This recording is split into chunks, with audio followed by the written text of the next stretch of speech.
Hello guys, welcome to my YouTube channel Psych Education by मुस्कान जिंदल।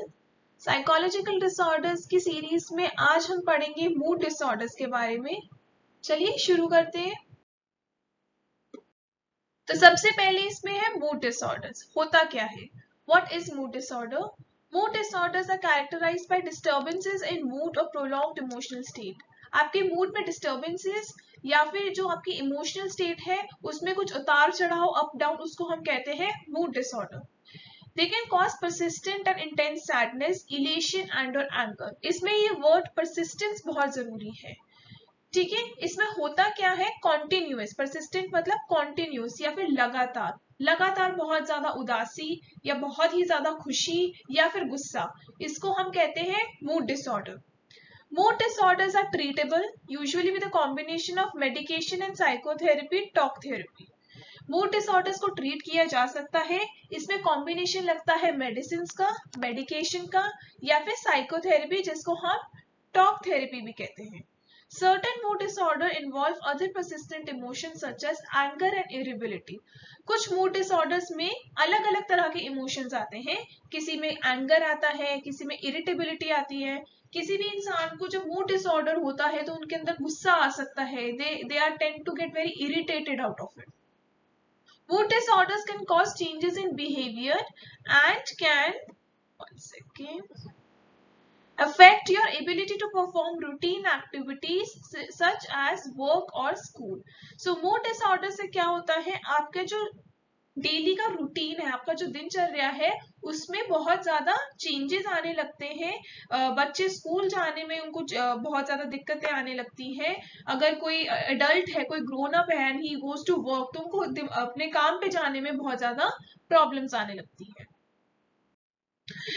तो mood disorder का पहला जो हम पढ़ेंगे that is depression. Now I am sure depression तो सबने सुना ही होगा। It is a very common word nowadays. किसी का मूड भी ऑफ होता है ना, तो वो ये कहते हैं यार I think I am feeling very depressed. But depression को अगर हम क्लिनिकल टर्म्स में देखें तो वो इतना इजी नहीं है। The most common mood disorder is depression. It covers a variety of negative moods and behavioral changes। Depression में negative moods होते हैं। The person who is suffering from depression feels sad, he is in anger, he is irritated, he is low on energy और उनके behavioral changes बहुत होते हैं। Major depressive or clinical depression is defined as a period of depressed mood and or loss of interest or pleasure in most activities। बहुत important है ये definition। अगर आपके एग्जाम में आती है तो आपको ये definition जरूर लिख कर आनी है। Major depressive disorder और clinical depression क्या होता है? Period of depressed mood and or loss of interest or pleasure। किसी भी चीज में जिसमें आपको प्लेजर था, जो काम आपको पहले करना पसंद था और अब आपको नहीं पसंद है, इसका मतलब आपको डिप्रेशन हो सकता है। फॉर एग्जाम्पल, कोई बच्चा है जिसको पहले क्रिकेट खेलना बहुत पसंद था। ही यूज्ड टू वेट कि मेरा स्पोर्ट्स पीरियड कब आएगा, मैं क्रिकेट खेलूंगा। पर अब जब स्पोर्ट्स पीरियड आता भी है, जब पीटी पीरियड आता भी है, लेकिन वो बच्चे क्रिकेट खेल रहे होते हैं लेकिन वो नहीं खेल रहा होता। उसका उसका जो उसको गुस्सा आ रहा होता है या वो बहुत सैड फील कर रहा होता है, और क्रिकेट खेलना जो उसको पसंद था वो नहीं खेल रहा। That is a behavioural change. तो हो सकता है वो बच्चा डिप्रेशन में हो। It can lead to a variety of emotional and physical problems and can decrease your ability to function at work and at home। Depression में इंसान की जो काम करने की क्षमता है वो कम हो जाती है और जिसकी वजह से उसको इमोशनल और फिजिकल प्रॉब्लम्स शुरू हो जाती हैं। नेक्स्ट देखते हैं सिम्टम्स ऑफ डिप्रेशन। डिप्रेशन के सिम्टम्स क्या है? Change in body weight. Body weight या तो बहुत कम हो जाता है या बहुत ज्यादा हो जाता है। कांस्टेंट स्लीप प्रॉब्लम्स, या तो बहुत ज्यादा नींद आती है या बिल्कुल ही नींद नहीं आती। टायर्डनेस, बहुत थकावट महसूस होती है। इनएबिलिटी टू थिंक क्लियरली, सोचने की जो क्षमता है वो कम हो जाती है। Anhedonia, anhedonia means loss in pleasurable activities, interest in pleasurable activities. जो काम पहले करना पसंद था वो अब पसंद नहीं है। एजिटेशन, ग्रेटली स्लोड बिहेवियर, जो बिहेवियर है वो बहुत धीरे हो जाता है। खाना खा रहे हो तो बहुत आराम आराम से खा, सोच सोच के खाना खा रहे हैं, या फिर कुछ पढ़ाई का कुछ काम है तो मन ही नहीं लग रहा काम पढ़ाई में, तो बहुत जो बिहेवियर है that is very very slow. Thoughts of death and suicide and excessive guilt और feeling of worthlessness. The person who is suffering from depression, उसको थॉट्स आते हैं डेथ के, सुसाइड के, और बहुत ज्यादा गिल्ट, और ऐसा लगता है उन्हें कि हम किसी काम के नहीं है, people are so good, we are worthless, we don't have any ability capability, हम कुछ कर ही नहीं सकते लाइफ में। तो ये होते हैं symptoms of depression. Next is factors predisposing towards depression. क्या चीजें हैं जो डिप्रेशन को बढ़ाती हैं या जो डिप्रेशन की कॉज हो सकती है? कॉज ऑफ डिप्रेशन क्या हो सकता है? जेनेटिक मेकअप और हेरिडिटी। आपको ये हेरिडिटरी भी हो सकता है, किसी भी पर्सन को ये हेरिडिटरी हो सकता है, पेरेंट्स को हो या ग्रैंड पेरेंट्स को हो, तो हो सकता है कि बच्चे में वो चीज अपने आप आ जाए। Age, women are particularly at risk during young adulthood, while for men at the risk is higher in the early middle age. Age का बहुत बड़ा फैक्टर है। अगर हम देखें विमेन में ये यंग एडल्टहुड में बहुत ज्यादा होता है। क्यों होता है? देखो समझो इस बात को, जो 20s की एज होती है ना, वो बहुत लाइफ चेंजिंग एज होती है। ये जो 21 to 30 इयर्स की जो आपकी एक एज है ना, this is quite life changing for girls specially. क्यों होता है ऐसा? क्योंकि इसी एज में यू गेट मैरिड। मोस्ट मतलब 90-95% पॉपुलेशन जो वुमेन है वो इस एज में they tend to get married, they have children. तो इतने बड़े बड़े लाइफ के चेंजेस हो जाते हैं ना, तो कभी कभार कुछ वुमेन इस चेंजेस को एडजस्ट नहीं कर पाती है, जिसकी वजह से आगे डिप्रेशन हो सकता है। तो यंग एडल्टहुड में जब रिस्पॉन्सिबिलिटीज बहुत ज्यादा बढ़ जाती है, विमेन में हो सकता है ये डिप्रेशन का रिस्क सबसे ज्यादा तब होता है, और मेन के लिए होता है अर्ली मिडिल एज में। अर्ली मिडिल एज में क्यों? तब एक तो फैमिली की रिस्पॉन्सिबिलिटी सारी आ जाती है, फाइनेंशियल, उसके बाद बच्चों की एजुकेशन की रिस्पॉन्सिबिलिटी, बच्चों की responsibility, then they have a marriage, marital relationship to abide to, तो इसमें कमिटमेंट इश्यूज भी आ जाते हैं। तो अर्ली मिडिल एज जो होती है ना, that is quite the age जिसमें मेन को डिप्रेशन हो सकता है, और विमेन के लिए it is young adulthood. I have told you the reasons for it. आगे बढ़ते हैं, वी हैव जेंडर। जेंडर में देखते हैं, women in comparison of men are more likely to report a depressive disorder. Women को depression ज्यादा हो सकता है एज कंपेयर टू मेन। अब ये क्यों है? क्योंकि विमेन के ऊपर ज्यादा रिस्पॉन्सिबिलिटीज होती हैं, उन्हें जो हाउस का जो जितना भी घर का काम है वो भी देखना है, इफ दे आर वर्किंग उन्हें बाहर का भी काम देखना है, बच्चों का भी देखना है, सारी रिलेशनशिप्स भी मेंटेन करनी है। तो उनके लिए जो काम का बर्डन है या उनके ऊपर जो रिस्पॉन्सिबिलिटीज है, उसकी वजह से हो सकता है कि उनको उनमें डिप्रेशन ज्यादा हो। Then we have negative life events. कोई भी negative life events, for example death of a spouse, death of a parent, या फिर कोई नेचुरल डिजास्टर, या फिर outbreak of fire in house, घर में आग लग गई, कोई भी नेगेटिव लाइफ इवेंट भी डिप्रेशन को जन्म दे सकता है। बच्चों के लिए डिप्रेशन कैसे हो सकता है? उनके ऊपर बुली किया गया हो स्कूल में, या कोई टीचर उन्हें परेशान कर रहा हो, तो उससे भी जो डिप्रेशन है वो बढ़ सकता है। Then is lack of social support. आपको दुनिया से, आपको अपने फ्रेंड्स से, फैमिली से, आपको अपने स्कूल से सपोर्ट नहीं मिल रहा, उसकी वजह से भी डिप्रेशन बहुत ज्यादा बढ़ जाता है। स्पेशली एडोलेसेंस में बच्चों को सपोर्ट की बहुत ज्यादा जरूरत होती है। ये इस एज में इतने सारे फिजिकल हार्मोनल चेंजेस होते हैं, उन्हें समझ नहीं आता, और कई बार जब वो चीज समझ नहीं आती, उनको परेशान कर रही होती है, तो वो उनको डिप्रेशन में भी लेके जा सकती है। तो लैक ऑफ सोशल सपोर्ट की वजह से डिप्रेशन जन्म ले सकता है।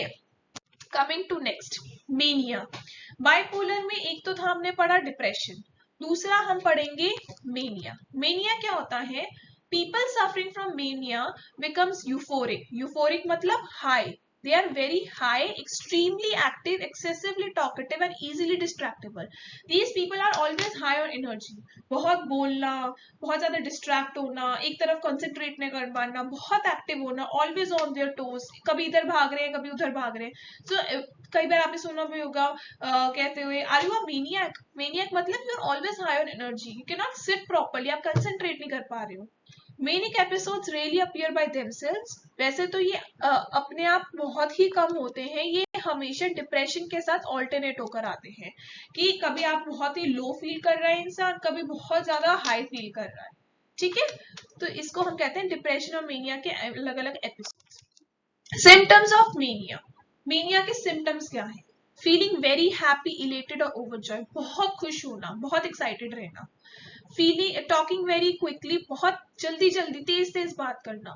Feeling full of energy, full energy में रहना, मतलब उनके लिए टाइम पीरियड नहीं है कि जैसे अगर आप हम हैं, हम सुबह उठ रहे हैं, थोड़ा हम अपने आप को फ्रेशन अप करेंगे, उसके बाद we are full of energy, right. But ये लोग ये उठने के साथ ही बहुत ज्यादा एनर्जेटिक है, ये सोने का कोई टाइम नहीं तब भी इनमें बहुत एनर्जी है, इनके लिए they are always full of energy. Feeling self important. The maniac people do always feel कि उनसे ज्यादा इंपॉर्टेंट इस दुनिया में कुछ भी नहीं है, they are the supreme person. ठीक है. बीइंग इजीली डिस्ट्रैक्टेड, ये एक चीज पे कंसंट्रेट नहीं कर पाते हैं. नॉट फीलिंग लाइक स्लीपिंग, सोने का मन ही नहीं करता इनका, they are always so high on energy, इनका सोने का मन ही नहीं करता. Being delusional, having hallucinations and disturbed or illogical thinking. इनकी अपनी ही delusional एक लाइफ होती है, एक delusional thought process होता है, इन्हें hallucinations होती हैं. hallucinations का मतलब इन्हें ऐसी चीजें दिखती है जो एक्चुअली है नहीं. ओके. एंड और इलॉजिकल थिंकिंग, बहुत ही इलॉजिकल चीजें सोचते हैं ये, जो इसका कोई रियलिटी से कोई मतलब ही नहीं है. Factors predisposing towards mania. Mania के क्या क्या फैक्टर्स हो सकते हैं? हाई लेवल्स ऑफ स्ट्रेस, बहुत ज्यादा स्ट्रेसफुल होना. चेंजेस इन स्लीप पैटर्न और लैक ऑफ स्लीप, बहुत ज्यादा स्लीप पैटर्न में चेंजेस होना या फिर नींद ना आना. यूजिंग रिक्रिएशनल ड्रग्स और अल्कोहल, किसी भी तरह का ड्रग यूज करना या फिर अल्कोहल अवॉइड होना. A significant change in life, moving house or going through a divorce. कुछ लोग जैसे किसी का डाइवोर्स हो रहा है तो वो इतने ज्यादा उस चीज को अपने दिल पे ले लेते हैं, इतना ज्यादा स्ट्रेस ले लेते हैं कि वो इवेंचुअली मेनियक हो जाते हैं. कुछ लोग डिप्रेशन में चले जाते हैं, कुछ लोग उसके मेनियक हो जाते हैं. बहुत ही ज्यादा कोई सिग्निफिकेंट चेंज अगर आप किसी की लाइफ में हो रहा है, मूविंग अ हाउस, अपने मतलब शहर छोड़ना या घर बदलना जिसमें आप बचपन से लेके अभी तक बड़े हुए हो, तो वो भी एक काफी सिग्निफिकेंट चेंज होता है लाइफ का. चाइल्ड बर्थ, पेरेंट बनना, ये भी एक बहुत बड़ा चेंज है लाइफ का. लॉस और बेरेवमेंट, किसी भी क्लोज की डेथ होना. ट्रॉमा एंड अब्यूज, किसी भी तरह का ट्रॉमा या अब्यूज फेस करना. फैमिली हिस्ट्री, या हो सकता है ये भी आपका हेरिडिटरी है, genetic makeup. Next is bipolar mood disorder. Bipolar जैसा नाम बता रहा है, बाई मीन्स टू, ठीक है, दो, एंड पोलर मीन्स दो अलग अलग पोल्स. तो बाइपोलर क्या हुआ, एक यहाँ, और इन दोनों को ज्वाइन करके एक डिसऑर्डर बनाया गया. तो यहाँ पर है आपका डिप्रेशन, यहाँ पर है आपका मेनिया. इन दोनों के अगर किसी भी इंडिविजुअल को ये दोनों है तो उसको क्या है, बाइपोलर मूड डिसऑर्डर है. Mood disorder in which both mania and depression are alternatively present. पहले भी हमने इसके बारे में बात करी है. अगर किसी इंसान में ये दोनों चीजें एक साथ हैं तो उसको bipolar mood disorder कहा जाता है. It is sometimes interrupted by periods of normal mood. This is known as bipolar mood disorder. कई बार उस इंडिविजुअल का मूड नॉर्मल भी होता है, कई बार डिप्रेसिव होता है, कई बार मेनियक होता है, फिर कभी कभार नॉर्मल हो जाता है, फिर डिप्रेशन, फिर mania. Bipolar mood disorders were earlier referred to as manic depressive disorders. पहले इसका नाम क्या था, manic depressive disorder.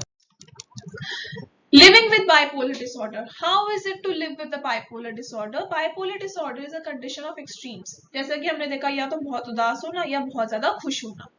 The extreme nature of the condition means staying in a job may be difficulty and relationships may become strained. किसी एक job में रहना इनके लिए बहुत ज्यादा मुश्किल होता है, क्योंकि कई बार या तो ये बहुत ज्यादा उदास होते हैं या कई बार बहुत ही ज्यादा एक्साइटेड हो जाते हैं कि जॉब छोड़ देते हैं. एंड रिलेशनशिप्स, सिमिलरली रिलेशनशिप्स इनकी ठीक से नहीं चल पाती है. During episodes of mania and depression, someone with bipolar disorder may experience strange sensations. कुछ अजीब सी अंदर sensations हो जाती हैं, जैसे कि जिसको हमने hallucinations का नाम दिया है, कुछ भी दिखना, कुछ भी सुनना, smelling things that are not there. Schizophrenia में हम hallucinations को काफी डिटेल में पढ़ेंगे, तो अभी के लिए इतना है कि ऐसी चीजें जिनका रियलिटी से कोई लिंक ही नहीं है. They are seeing someone, they are hearing someone, they are smelling certain things which are actually not available over there. So they may also believe that some that seem irrational to other people. कुछ ऐसी चीजें समझना, कुछ ऐसे belief system रखना जो actually में exist ही नहीं करते. They are delusions. ये भी schizophrenia में हम काफी डिटेल में करेंगे.